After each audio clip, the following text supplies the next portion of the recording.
Krásný den, já vás moc zdravím.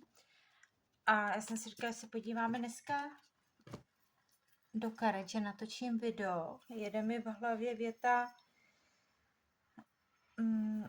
vím, že bych měla něco udělat jinak, ale nedokážu se nás vzdát. Něco takového. Je to příběh dvou lidí, vztah, kde je nějaká připoutanost, která je pro oba dva nepochopitelná. Jo, je tam nějaká forma závislosti a jako kdyby jste nedokázali být spolu a zároveň i od sebe, ale jde mi tam hlavně k vám, že hledáte odpovědi, jako kdyby ten druhý člověk věděl víc než vy. Jo, a no, uvidíme, co se nám tam ukáže. Jo, ale je tam nevyváženost. To tam také cítím, nevyváženost. Takže koukneme, co máte vědět. Také bych vám moc chtěla poděkovat za vaši přízeň, za vaše odběry, lajky, komentáře. Všechny si čtu, moc si toho vážím, i když nestíhám kolikrát odpovídat, ale i přesto čtu si je všechny. Jsem otevřená i na soukromé výklady, mentoring, veškeré kontakty najdete v popisku videa. A pojďme se podívat na to, co máte, co tu má být dnes řečeno, nebo co se nám tu ukáže dnes za souvislosti v tomto příběhu. Kouknu ještě do těchto.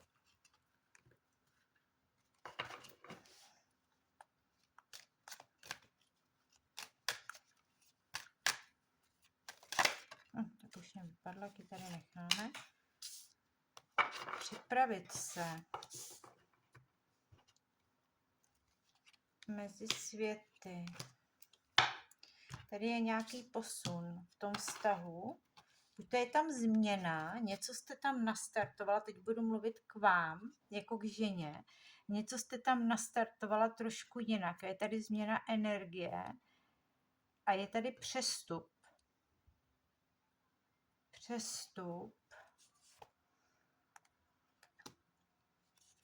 Progres, komunikace, která vázne. To je ono. Jo, to je to, co tam vnímám v tom příběhu. Ta situace mezi váma je nevyjasněná. A tak mi to tak jako jde, že je nevyjasněná z obou stran z toho důvodu, že je tam nějaký strach, jo, který je tam důležitý překlenout. Ztratil jsem hlas nebo ztratila jsem hlas. Kdybych něco řekl, co když by to nebylo pochopeno, tak jak já potřebuju.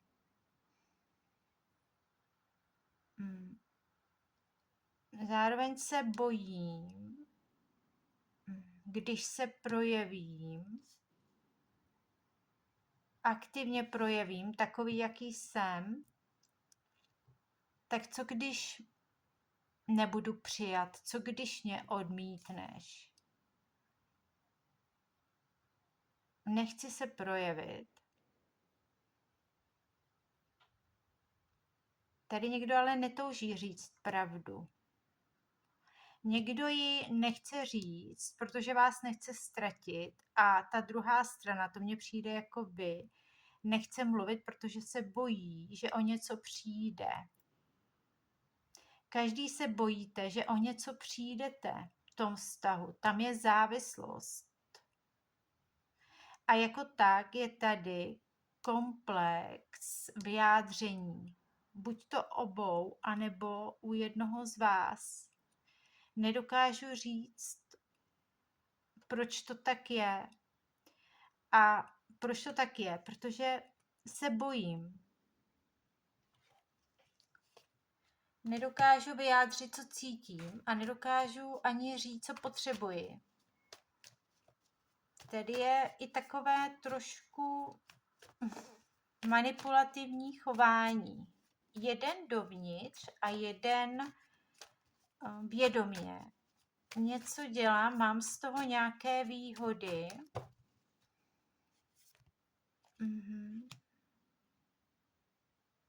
Mám z toho nějaké výhody, je mi s tebou dobře, když s tebou jsem.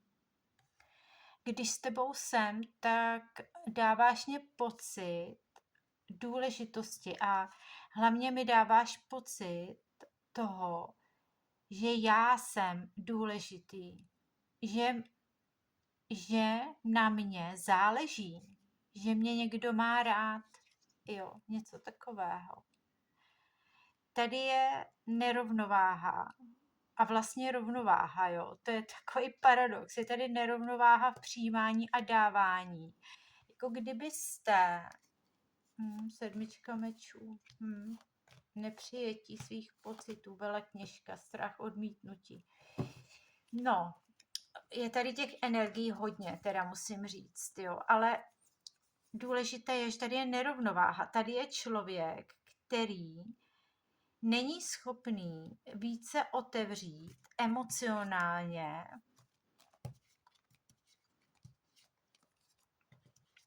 z důvodu nějakých blokád. Jo? Jde mi to ale strachů, které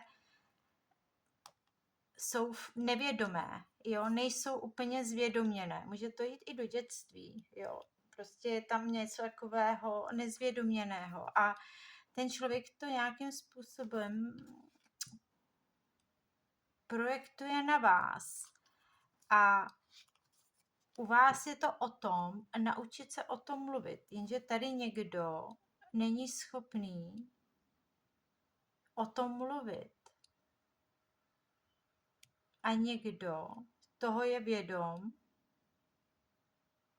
ale nechce mluvit o tom, jak to cítí.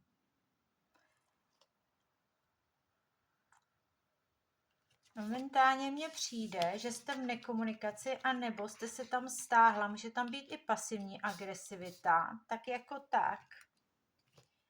Je to určitá forma manipulace z důvodu toho, že tam je potlačený vztek a jsou tam nevyjádřené slova. Slova tam mají být vyjádřené. Mám říct něco, ale nejde mi to.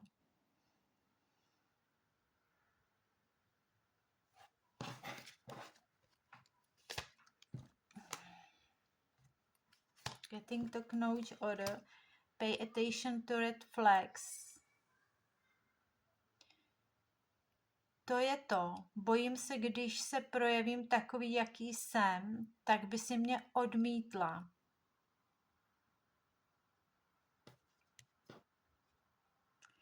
Když bych ti ukázal, co opravdu chci, tak by si mě odmítla. A to je to, co já nechci.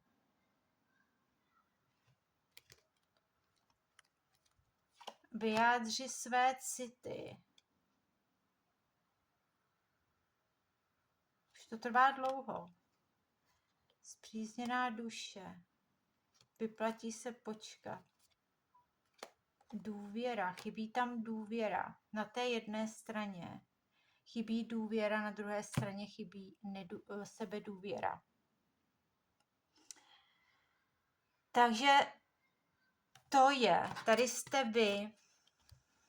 Momentálně jste tady uzamknutá sama v sobě.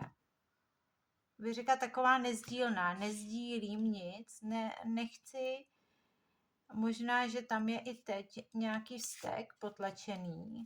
Jo, každopádně ta komunikace tady vázne. Odmítám to, aby se ke mně choval tak, jak se chováš, jo. Takže smrt, konec, ale stejně tady není naplnění, jo, vás obou.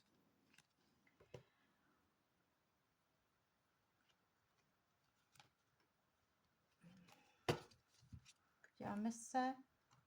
do emocí. Jaký tam jsou emoce u vás?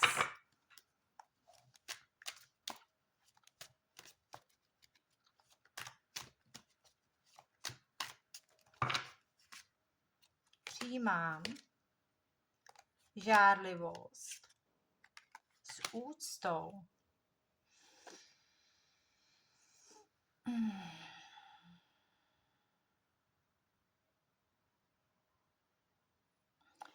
Tam je nízká sebedůvěra. Nízká sebedůvěra, vy si tady nevěříte. Ten člověk, a to máte vědět, vám jenom zrcadlí vaší nízkou důvěru v sebe sama. A máte se zeptat sama sebe, v čem si ještě nevěřím a proč. A přijmout to s úctou. Přijmout to, že i vy máte právo občas žárlit, občas být podezíravý, anebo i závidět, že to je součást lidského života. Ale spíš uchopit to, jo. Uchopit to.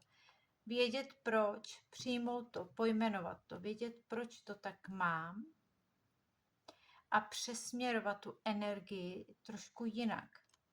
Co s tou žárlivostí udělám, jo. Což je samozřejmě cesta. S tím já právě pracuju, jo. Když provázím ženy, jo, to jsou ty potlačené emoce, jo, a to tady vnímám u vás. V čem já se nepřijímám? Potlačený vztek. Z důvodu překročených hranic. Ale proč? Jo, proč? Tam je důležitý vědět. Co s tou žárlivostí můžete dělat? Jo, a nebo s tou kontrolou. Ten člověk, podíváme se na toho muže, jo, to mě zajímá, jak to tam máte, že vy tam máte přijímání žárlivosti, jak to tam má ta druhá strana.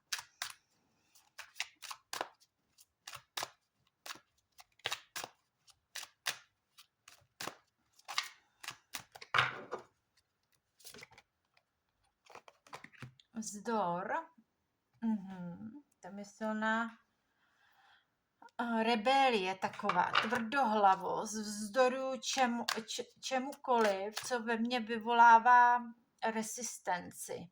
Jo, je tam odpor silný.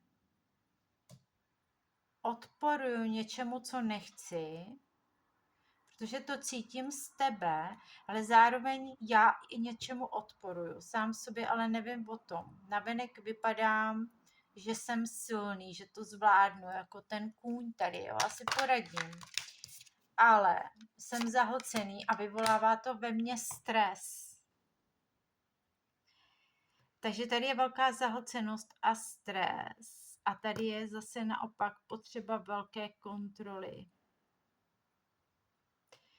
U obou je tam hlavní téma ta závislost, která je tam z toho důvodu. Tady se nechce o něco přijít, tady se taky nechce. Ale každý tam máte jiné téma. Vy tam toužíte. Po čem vy tady toužíte? Ale dám sem a sem.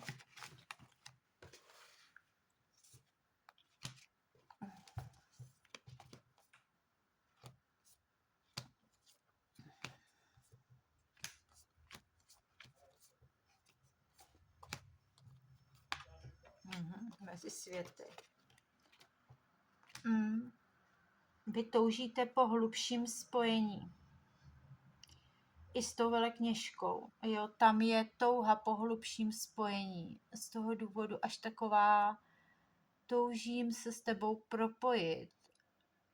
Až opravdu na takové buněčné úrovni mi tam jde. Jo, je tam velká potřeba se spojit s tou druhou stranou, protože si připadám celistvá s tebou. Vy jste tady yin a yang, velekněžka a ďábel. Jo, tohle je takový lumpík, ten muž mně přijde. Jo. On ví, jak na vás v něčem trošku. Je tam manipulace, i když ona je vzájemná, ale u něj to je víc vědomé, u vás to je podvědomé. A on ví prostě, co chce, mi tady jde. Jo, protože tady je doslova útěk. Jo, já jsem se rozhodl nedělat nic, tady je komplex vyjádření se. Radši to nechávám v nějakém módu mezi světy a uvidíme, co bude dál.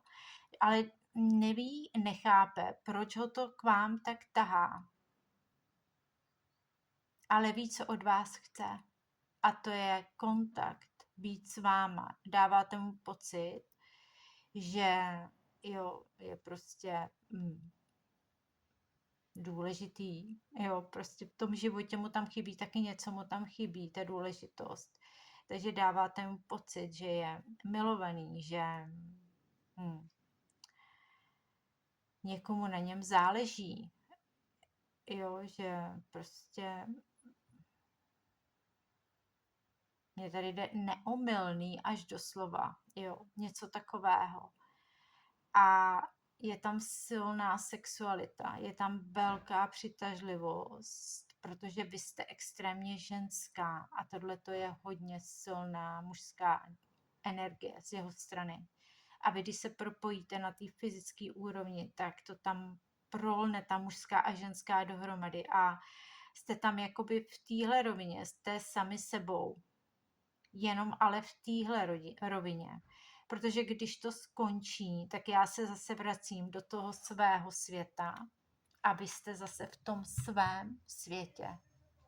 A ty vaše světy nejsou propojený, protože tam není vyjádření se, není tam taková ta upřímnost, jo, v tom, jak to opravdu mám. Ani on, ani vy.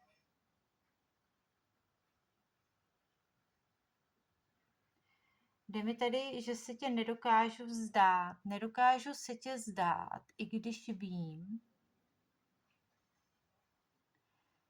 když vím, co opravdu chci. Protože to, co on chce, není vztah. Není to to, co chcete vy. Jo. Je to jenom ten pocit, který vy mu dáváte. Jo, ten pocit té neomylnosti. Jo, pocit je, nebo to, jak ho vnímáte, jak ho vidíte, to, co v něm vy vidíte, to, co v něm vy projektujete, ukazujete, tak to on miluje. On se s váma připadá prostě dokonalý. On je závislý na projekci, kterou vy mu dáváte, na iluzi, kterou vy mu dáváte o něm. O něm. To, co by vám jako chtěla ještě říct, je, že i vnímá vaši upřímnost, nebo takovou čistotu, by spíš řekla. Jo, čistotu. Upřímnost a pravdivost, jo, že mi jako jde, že mi nejste moc upřímná k sobě, jo, nebo bojíte se podívat pravdě do tváře, jo. A on to tam vidí, jo, ale zneužil jsem toho. Zneužil jsem té tvé naivity mi tady jde, jo, ale ta naivita, ono to nebyla naivita, ono to byla otevřenost, jo, ale naivní v tom slova smyslu, že jste neviděla ještě úplně tu pravdu. Vy jste něco po něčem toužila, to je celé, jo, ale ta pravda byla jinde. Také je to osudové setkání, jo, tady cítím, silné. Je tam silná přitažlivost, jo, až taková fascinace fyzická, vzájemná. Jo, každý to má jinak, ale je tam extrémní, jo. Je to taková pohlcenost doslova vámi, tak to jako řekla. Jsem tebou pohlcený, jo. A teď jsem bez tebe, vy jste vzdálená.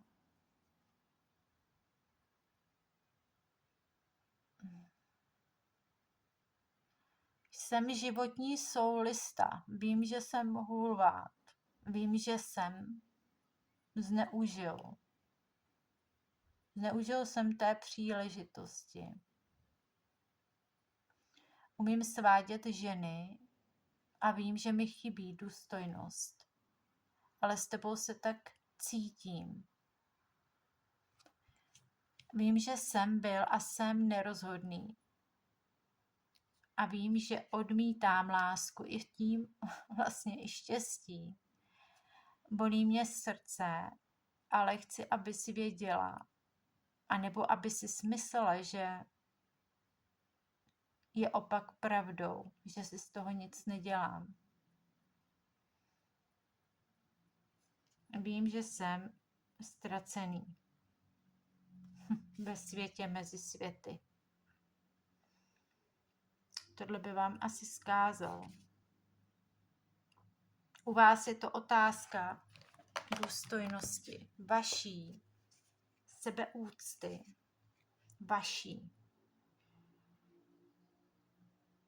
vašeho vnitřního muže, vašeho, možná, že tady chyběl otec.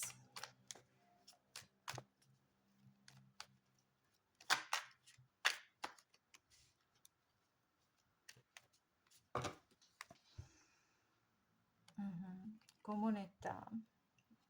Přesto tam byla blízkost a určitá forma přijetí. Jste to cítili, jo, do nějaké úrovni a máte tam nějaké společné věci, společné znaky. Něco vás tam spojuje, krom té závislost.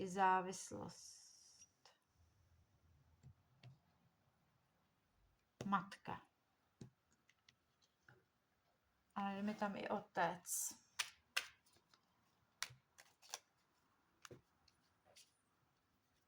Osamělost. Jsem životní solista a vy se taky připadáte v něčem vnitřně osamělá nebo na něco sama. Vám tam chybí zase ta mužská. A on navenek vypadá jako muž.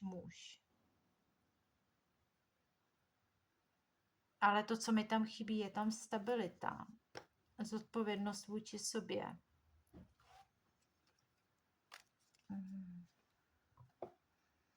A není tam tendence s tím něco dělat. Ale vy jste věděla, že to nedopadne dobře a on to ví.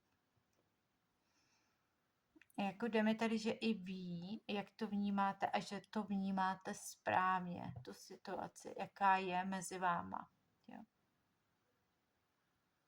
Vy to cítíte. A je to tak dobře. Tady je důležitý o tom mluvit. Jo, vzít si tu svoji sílu zpět. Je tady taková otázka, co se stane, když to řeknu? Jak to opravdu mám? Budu si připadat ponížená? Pocit viny? A nebo strach, že budu sama? Jedno z toho. Možná i vícero. Jo. To vám ten člověk ukazuje. On se vaší společnosti cítil jako hvězda, ale pak zase byl pryč, jo. To je takový tulák. Ale nedokážu bez tebe být dlouho, jo. A zase potom potřebuji odejít. Já se nabažím té tvé podpory, toho, jak se s tebou cítím, to, co všechno mi dáš, a pak zase uteču. Jo, je tady nějaký jako zdroj, který mě extrémně dopuje, protože mě to chybí. Já to takhle nemám a nikdy jsem to neměl. Vždycky jsem byl sám. Životní sólista. Jo. Nic od někoho neočekávám. Neočekávám nic od lidí, neočekávám nic od vztahů. Beru to, jak je, jsem takový plochý, já vím, ale jinak to neumím, nebo cítím se v tom dobře, alespoň nic víc necítím. Necítím sice tak vysoké a krásné emoce, ale zase na druhou stranu necítím i ty blbý emoce a tak mi to vyhovuje. Proto přicházím a odcházím, protože ty mi dáváš právě. To je až takové euforické, že se potřebuju zase stáhnout. Je to na mě moc intenzivní a nedokážu se s tím popasovat. Ale vím, že si to neuvědomuješ. Když bych ti to řekl, tak by si s tím třeba mohla něco dělat. A to také nechci. Proto mlžím. Proto to neřeknu. A vy to neřeknete z toho důvodu, že tam je pocit viny a strach opuštění.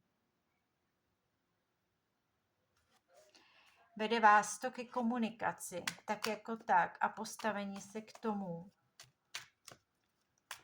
zodpovědně. Vzestup. Karmické duše, to je ono. Tam je hlavním jmenovatelem a zápletkou závislost. Závislost. Jsi moje berlička, díky tobě mám pocit, že žiju.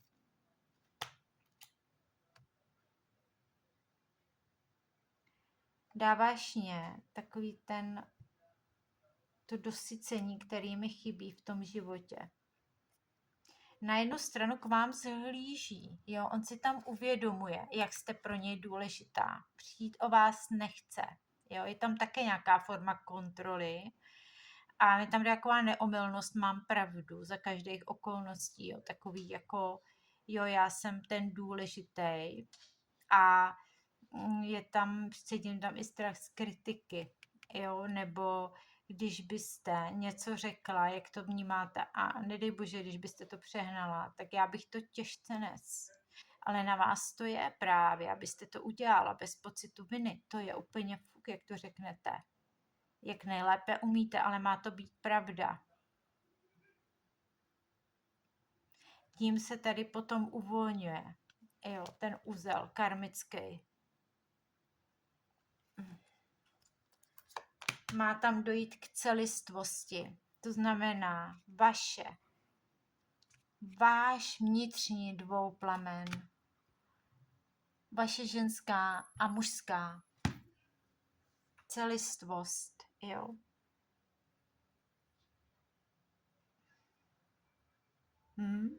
Takže tady k tomu má, proto se to děje, proč to je tam ta závislost.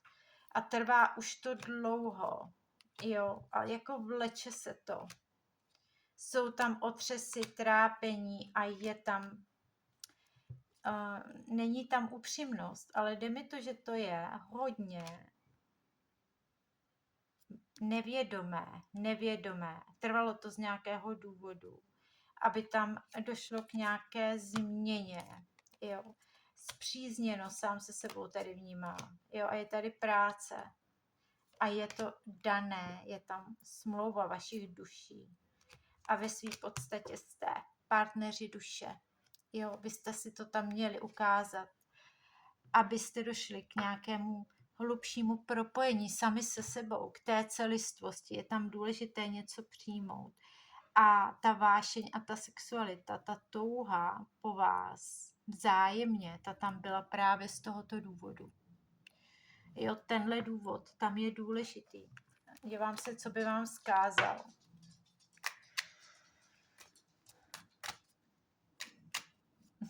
Běž, Maťko. No. Běž na balkon. Tak co by vám vzkázal?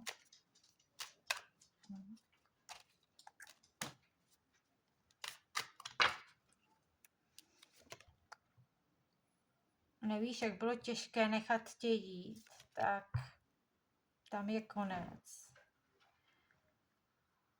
Rád bych ti řekl, jak se cítím. To je tady taky důležitý.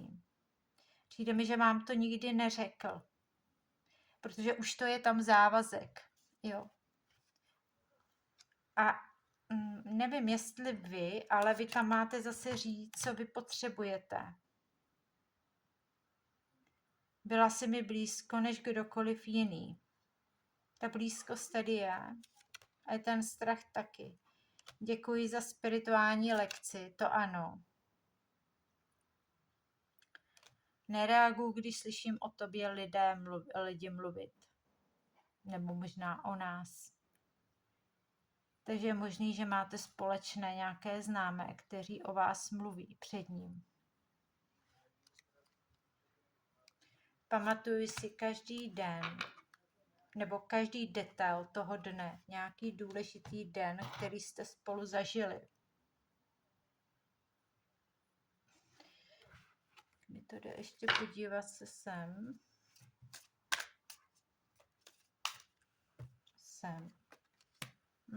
Tady je odchod, no. Možná, že jste zažili x takovýchhle rozchodů, odchodů, náhlých, který tam nebyly pochopený a nerozuměli jste tomu, ať už je to tento vztah, ale já tam cítím, že ten člověk se vám tam pořád vracel. Jo, vracel, přicházel, odcházel, tady. Droga. Nebo je to droga. Nevím, jestli to čtu správně, ale cesta droga, je to možný? No, jo, jde mi tam závislost prostě. Zrcadlení, jo. Ukazuju ti to, co je i v tobě. Pojmenuj to a obejmi to. A komunikace tam chyběla. U vás je tam strach komunikovat upřímně. A u něj komplex vyjádření. Jo. Z důvodu závazku. Vzájemně se tam slyšíme bez hodnocení. A vzájemně máme zodpovědnost se dosycovat sami. Jo, to je tam takové téma vaše ještě. Důležité. Podíváme se sem tedy ještě. Nebo jo, koukneme sem, co máte vědět vy ještě.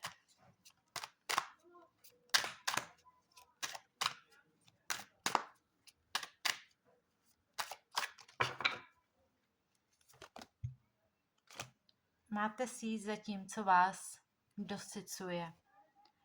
Ano, váš nápad má obrovský potenciál, přestaňte se držet zpátky a jděte vstříc vítězství brzy. Máte si jít za tím a vy víte. Jo, to pro každýho bude jinak. Zastavte se, to je ono. Když víte, že před vámi někdo utíká, nesnažte se ho dohonit. Promyslete si své možnosti. Jo. Jeden z vás utíkal a jeden z vás ho honil. Z důvodu, že tam bylo tohle, jak jsme se bavili. Jo. Máte udělat krok přes most. Anebo můstek. Jste na odrazovém můstku ke šťastné budoucnosti. Udělejte krok před a vše se vyřeší. Teď je ten nejlepší čas. A nenechte se. Jo, to mi tam jde do té komunikace a takové asertivity. Postavit se sama za sebe. Jo, v něčem. A nebo ve všem, jo. Prostě postavit se sama za sebe ve vztazích, mezilidských, partnerských, prostě. Kde to budete cítit, že to je pro vás to správné. A jak to budete vnímat vy.